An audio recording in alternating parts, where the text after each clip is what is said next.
Calificas para ser legal, ¿quieres saber? Solo llama al abogado Andres Mejer. Now, we're going to talk about the second subject of today's program, how crimes can disqualify you from a green card and can it be waived? Now, last week we spoke of how to overcome an order of removal and still get a green card. Today, we're going to discuss how criminal convictions can affect you and be overcome. Now, if you remember, last week we said, listen, you can either waive it or you can try to reopen the order. Guess what? It ain't that different. If you have a conviction, you can either try to waive it or you can try to reopen it. Now, before we accept any client, we first analyze three things. One, do you have a path to legal status? If you don't, stop there. Two, is there something in your past that can disqualify you? And three, can we overcome that issue? So here, we're going to be talking about two. Either what's called a post-conviction relief motion, which is we're reopening the conviction, or we're asking for a waiver. We're asking for immigration to forgive us for the following reasons. So, talk about criminal convictions. George is married to a U.S. citizen, Maria. Maria is going to apply for him, but he has a criminal past. So, let's say George was convicted of a DUI. Now, that automatically disqualifies him from DACA, Deferred Action for Childhood Arrivals. Let's say he's a green card holder, and his conviction was within the last 3 or 5 years. Well, that could prevent him from becoming a U.S. citizen until 3 or 5 years pass after his conviction. But it might not prevent him from getting his green card when Maria is applying for him. So it really depends. What's the path we're talking about? What's the crime? Incredibly important. It is fact specific, case by case. Let's say George was convicted of domestic violence. Well, that might disqualify him from a green card depending on when it happened and what had happened. If he was convicted 20 years ago, you could say he's been rehabilitated. If it was last week to his wife who's applying for his green card, well, now he might have a problem. It's very fact specific. Let's imagine George applying for a U visa and he's convicted of domestic violence. So now we have to look at the totality of the circumstances. Immigration is going to say, hey, with what crime did George help us out? Let's say it was murder. Let's say it was something significant. What was he convicted of? Well, simple assault, but we have documentation from his wife that he's reconciled, that they're living together, that he's seen anger management, he's rehabilitated, he made a mistake and he realizes it. Okay, there he might get approved.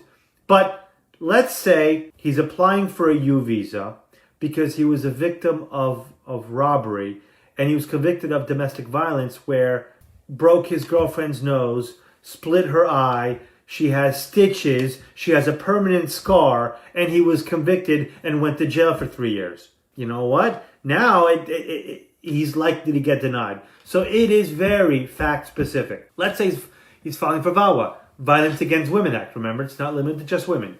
Now, here, again, he might have a problem because he needs to show that he's suffered extreme cruelty from a bona fide relationship, let's say, to his spouse, to Maria as a U.S. citizen. But now he's been shown to be the abuser, but here he's saying that he suffered extreme cruelty, that she was abusing him, but he was convicted of abusing her. That could be a problem. Maybe it was a prior relationship, maybe it was a long time, he was rehabilitated, or maybe he has 4 restraining orders against that wife. He's called the police multiple times, and in this one incident, he reacted poorly, and he was convicted also. Again, totality of the circumstances, it really depends.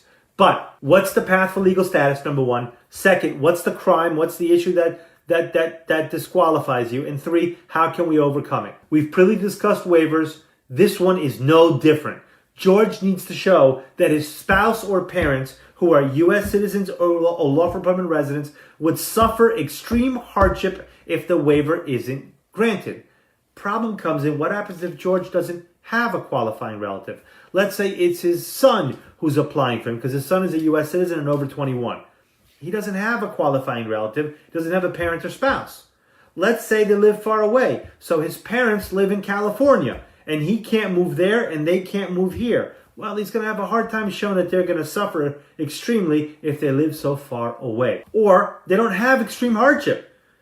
We've gone extraordinary lengths to prove extreme hardship, but sometimes when it's not there, it's not there. So there we have to consider something else like post-conviction relief. This isn't an appeal. A PCR motion can be filed much after a criminal appeal. Let's say I was convicted of a DUI, God forbid. I have anywhere from 30 to 90 days to file for my appeal, depending on where it is and what the circumstances of the state. Is it municipal? I have a certain period of time. Once that time passes, that's it. I can't appeal it anymore. So a PCR is a separate way to challenge a conviction. You can file a PCR motion in New Jersey within 5 years of the conviction. After 5 years, you have to show exceptional circumstances why you didn't file it sooner. That can be hard, but again, it's fact specific. I filed it more than 20 years after the fact, and I've gotten them approved. It's a case-by-case analysis. Most common reasons for PCR, number one, ineffective assistance of counsel. Here, you have to show that your attorney made a significant mistake, and that mistake prejudiced your case.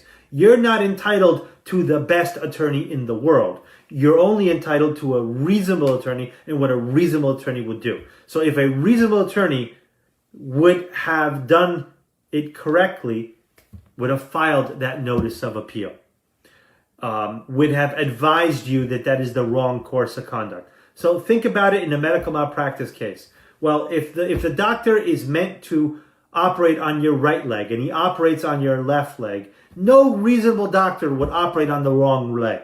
Well, in the immigration consequences, your immigration or your criminal attorney devised a defense strategy that no reasonable attorney would do.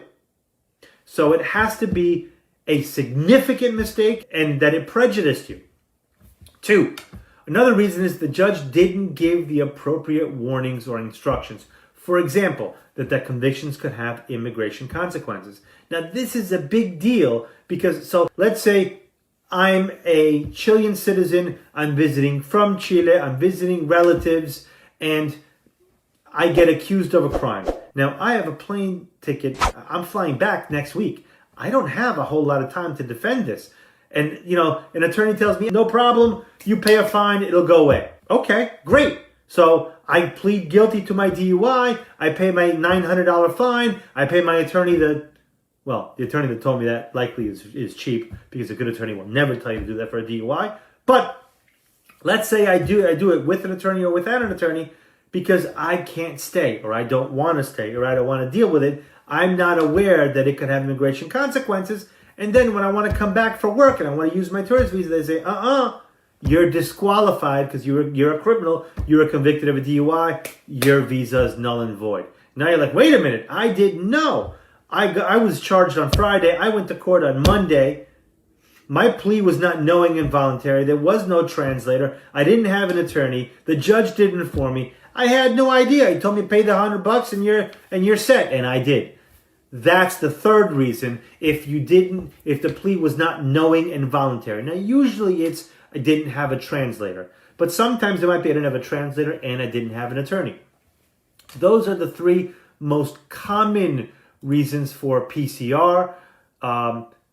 PCRs can be fantastic, but they don't always work. For example, we have a client who pled guilty to sex abuse of a minor. He was a green card holder. He was picked up by ICE. We ordered the transcript, we ordered the discovery. His only shot at staying in the United States, was try to undo that conviction. And when we reviewed the transcript and the discovery, you know what? We didn't find a way to reopen it. Not every case has a fundamental mistake we can overcome. We can't always undo what was done. Sometimes we can, often we can, but not always. Let me give you an example. Let's say he was found on camera doing what he shouldn't have done. If I can't get that video thrown out of court or inadmissible, what's called suppressed, it's going to be really hard to win a case where the video shows that you did the crime you're accused of. So thank you for listening. I'm Andres Mejer, and I'm at your service.